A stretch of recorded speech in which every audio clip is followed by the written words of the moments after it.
الحمد للہ رب العالمین والعاقبۃ للمتقین والصلاة والسلام علی سید الانبیاء والمرسلین اما بعد فاعوذ باللہ من الشیطان الرجیم بسم اللہ الرحمن الرحیم۔ سوالات کیے جاتے ہیں کہ خاندان یا قبیلے میں سربراہ کی حیثیت، کردار اور اہمیت کیا ہونی چاہیے؟ ایک سربراہ اپنا کردار کس طرح ادا کر سکتے ہیں؟ جیل کے سلاخوں کے پیچھے یا قید و بند کے اندر مشکلات کس طرح برداشت کرنے پڑتے ہیں، یا قید و بند کے دوران کس طرح مشکلات کا مقابلہ کیا جاتا ہے؟ سامعین کے سامنے اسلام کا پیغام یا اپنی مدعا کس طرح بیان کرنی چاہیے؟ ان سوالات کے جوابات اور اس حوالے سے رہنمائی حاصل کرنے کے لیے سیرت النبی صلی اللہ علیہ وآلہ وسلم میں آج ہمارا موضوع بحث ہے مشرکین مکہ کا آخری وفد یعنی تیسری وفد کا ابو طالب کی خدمت میں حاضری۔ سیرت نگار لکھتے ہیں کہ جب بنو ہاشم شب ابی طالب میں 3 سال محصوری کے بعد باہر نکلے،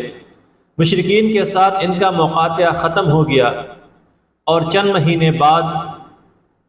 پھر مشرکین مکہ کو فتح چلا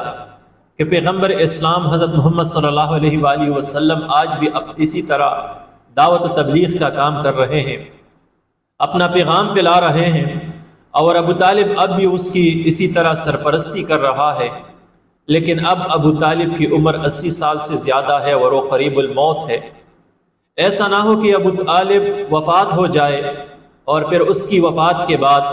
ہم اس کے بھتیجے محمد صلی اللہ علیہ وآلہ وسلم کو کچھ نقصان پہنچائے تو عرب پھر کہیں گے کہ چچا کی موجودگی میں تو یہ محمد صلی اللہ علیہ وسلم کا کچھ نہ بگاڑ سکے، لیکن اس کی وفات کے بعد اب یہ دلیر ہو گئے اور انہوں نے اس کے بھتیجے کو نقصان پہنچائی۔ لہٰذا اسی خدشے کے تناظر میں پیش نظر قریش مکہ کے 25 افراد پر مشتمل 25 سرداران پر مشتمل وفد، یہ تیسری وفد تھی اور ابو طالب کی خدمت میں حاضر ہو گئی۔ ابو طالب سے کہنے لگے کہ آپ ہمارے ہاں معزز ہے، ایک سردار ہے، اور آپ کا بھتیجے آپ کو معلوم ہے کہ ہمارے معبودوں کو برا بلا کہتے ہیں، ہماری عقلوں کو، ہماری آباء و اجداد کو برا بلا کہتے ہیں، انہوں نے ہمیں بہت نقصان پہنچائی، لہٰذا کیوں نہ کہ آج ہم آپس میں ایک بات طے کر لیں، وہ ہم سے آزاد ہو جائے اور ہم اس سے آزاد ہو جائے۔ ابو طالب نے یہ پیشکش سننے کے بعد اپنے بھتیجے حضرت محمد صلی اللہ علیہ وسلم کو بلائی۔ پیغمبر اسلام صلی اللہ علیہ وسلم جب حاضر ہوا تو ابو طالب نے کہا کہ بھتیجا یہ قریش کے سردار ہے، آپ کس سے ملنے اور آپ سے بات کرنے کے لیے آئے ہیں۔ پیغمبر اسلام صلی اللہ علیہ وسلم نے فرمایا کہ جی بتائیے۔ قریش مکہ نے کہا کہ برخوردار، آپ نے ہمارے آباء و اجداد کو گمراہ کہا، ہمارے معبودوں کی بلائی بیان کی، ہماری عقلوں کو حماقت زدہ کہا، ایسا کیوں نہیں کرتے کہ آپ ہمیں چھوڑ دیں اور ہم آپ کو چھوڑ دیں تاکہ ہمارے درمیان پھر امن و آشتی اور صلح ہو جائے۔ پیغمبر اسلام صلی اللہ علیہ وسلم نے اس کے جواب میں فرمایا کہ کیوں نہ میں آپ کو ایک ایسا کلمہ بتا دوں کہ جس کے کہنے پر آپ پورے عرب کے بادشاہ بن جائیں گے اور عجم آپ کا تابع فرمان ہو جائے گے۔ وفد میں ابو جہل نے کہا کہ ایسا ایک کلمہ نہیں، ہم 10 کلمے کہنے کے لیے تیار ہیں جس کے کہنے پر ہم عرب کے بادشاہ بن سکتے ہیں۔ پیغمبر اسلام صلی اللہ علیہ وسلم نے فرمایا کہ آپ قولوا لا الہ الا اللہ تفلحون، آپ لا الہ الا اللہ کہیں، آپ کامیاب ہو جائیں گے، عرب کے بادشاہ بن جائیں گے اور عجم آپ کے تابع فرمان ہوں گے۔ جسے سنتے ہی قریش مکہ پھر غضب آلود ہو گئے اور کہنے لگے کہ آپ پھر بھی اپنے بات سے نہیں پھرتے اور ناراض ہو کے چلے گئے۔ اب ابو طالب کی خدمت میں قریش مکہ کی اس تیسری وفد کی حاضری، ان کے ساتھ گفت و شنود اور پیغمبر اسلام صلی اللہ علیہ وسلم کے ان کے ساتھ مکالمے سے جو رہنمائی ہمیں ملتی ہے، اس سے 3 بڑے بڑے نکات ہمارے سامنے آتے ہیں جو کہ حسب ذیل ہیں۔ نمبر 1، 3 سال تک ابو طالب، بنو ہاشم اور بنو مطلب نے ابو طالب کی سربراہی میں شب ابی طالب میں محصوری کی۔ محصوری کے اس 3 سالوں کو ہم دیکھیں تو ان بنو ہاشم نے نہ ہی ابو طالب نے کبھی کسی سے گلہ شکوہ کیا، نہ ہی فریاد کی، نہ ہی شور و واویلا کی،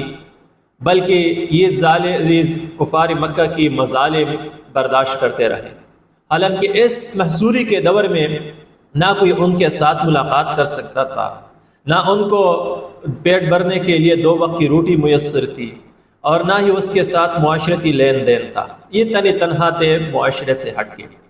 لیکن ابو طالب اور آپ کے پورے قبیلے نے جوان مردی کے ساتھ اس جنگ کا مقابلہ جنگ سے کیا، کبھی معذرت نہیں کی، کبھی اپنے عمل پر پچھتاوا ظاہر نہیں کی، اور نہ ہی کبھی مشرکین وفد سے، مشرکین مکہ سے رحم کی اپیل کی، اور نہ ہی ان سے فریاد کی۔ اور 3 سالوں کے بعد باعزت ہو کے مصعب ابی طالب سے نکلے۔ اس سے بات نکلتی ہے کہ جب مخالفین کے جانب سے آپ جیل کے سلاخوں کے پیچھے چلے جائے، صعوبت قید و بند کی صعوبتیں برداشت کرنی پڑے، تو ابو طالب اور بنو ہاشم کے اس فعل سے یہ سیکھے کہ نہ تو آپ مخالفین سے رحم کی درخواست کریں گے، نہ ہی اپنے مقصد پر سمجھوتا کریں گے، نہ ہی فریاد کریں گے، نہ ہی گلہ شکوہ کریں گے، بلکہ جنگ کو جنگ کے طور پر لڑیں گے اور باقاعدہ مستقبل کے لیے تیاری کریں گے، تاکہ ایک نہ ایک دن یہی دشمن آپ کے سامنے زیر ہو جائے گا۔ لہٰذا جیل یا قید و بند کی صعوبتوں کے دوران کیا کرنا چاہیے، اس کے لیے شعب ابی طالب کا مطالعہ انتہائی ضروری اور لازمی ہے۔ پھر ہم دیکھتے ہیں کہ خاندان یا قبیلے کے اندر ایک سربراہ کی حیثیت کیا ہونی چاہیے، تو وہ بھی ابو طالب کے اس فعل سے ہم سیکھ سکتے ہیں۔ ابو طالب وہ بندہ، وہ شخصیت، وہ کردار جسے اللہ تعالیٰ نے اپنے نبی پیغمبر اسلام صلی اللہ علیہ وسلم کی حفاظت اور تربیت کے لیے چنا تھا۔ ابو طالب کی شخصیت کو ہم دیکھیں کہ اس وقت 80 سال کا ذوق العمر بوڑھا بندہ ہے، لیکن 80 سال کی عمر میں بھی وہ اپنے خاندان اور قبیلے کو لیڈ کر رہا ہے۔ پورا خاندان اور قبیلہ اس کا ماتحت ہے۔ یہ وہ دور ہے جس کو لوگ جاہلیت کا دور کہتے ہیں، کہ اس جاہلیت کے دور میں بھی پورا خاندان یا قبیلہ ایک 80 سالہ بوڑھے کے ماتحت کام کر رہا ہے۔ عصر حاضر کی ترقی یافتہ سماج کو ہم دیکھیں کہ ہر خاندان میں چھوٹا ہے یا بڑا ہر ایک باپ بنا ہوا ہے۔ کسی بھی خاندان، کسی بھی قبیلے میں بڑا یا سربراہ نہیں ہے، بلکہ ہر ایک اپنا منمانی کرتا ہے۔ عصر حاضر میں ہم دیکھیں کہ ایک بندہ جب 60 سال سے اس کا عمر زیادہ ہو جاتے ہیں، تو فقط وہ بندہ پھر اکثریت ایسی لوگوں کی ہے جو یا تو گلی محلے کے راستوں پر بیٹھے ہوتے ہیں، گپ شپ مارتے ہیں، یا زیادہ سے زیادہ گھر کے لیے سودا سلف خرید کے لاتے ہیں،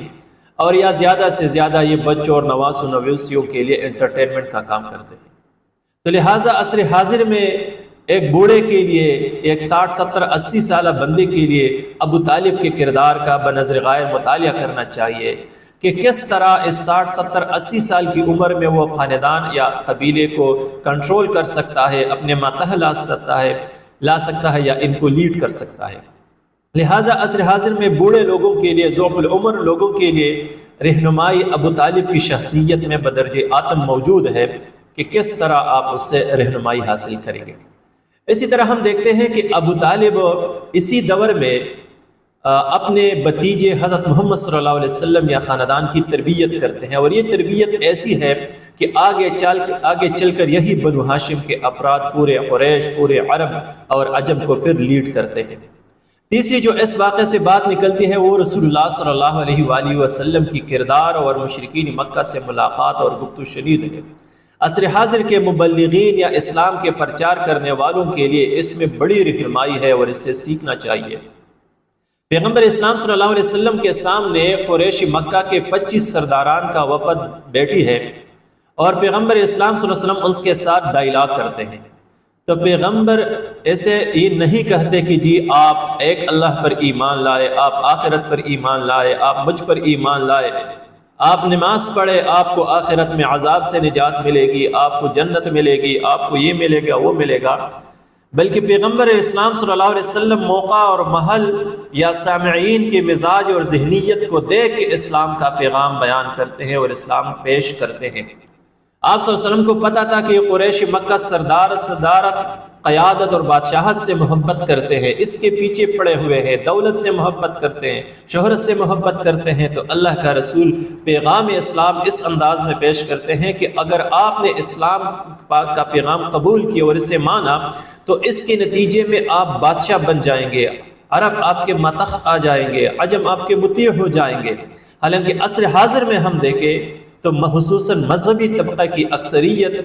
یہ نہیں دیکھتے کہ سامنے بوڑھے بیٹے ہیں یا نوجوان ہیں یا بچے ہیں یا خواتین ہیں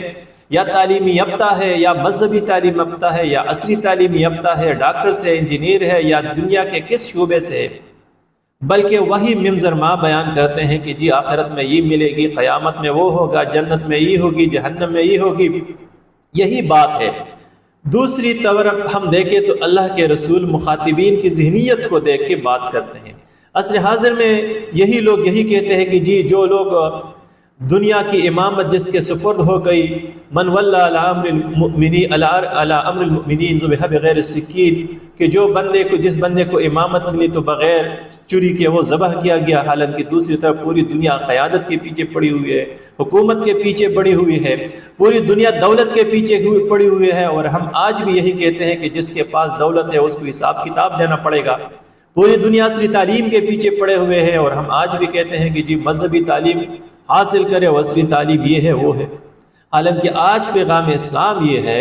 کہ جی اگر آپ قرآن مانیں گے، قرآن کو پڑھیں گے، قرآن کو سیکھیں گے، حدیث کو سیکھیں گے، تو اس انداز میں آپ پیش کریں گے کہ جی قرآن و حدیث سیکھنے کے بعد اگر آپ قیادت کریں گے تو بہترین قائد ہوں گے، آپ حکومت کریں گے تو بہترین حکمران ہوں گے، آپ ڈاکٹر بنیں گے تو بہترین طبیب بنیں گے، آپ دنیا کے کسی دوسرے محکمے میں جائیں گے تو بہترین بندہ بنیں گے،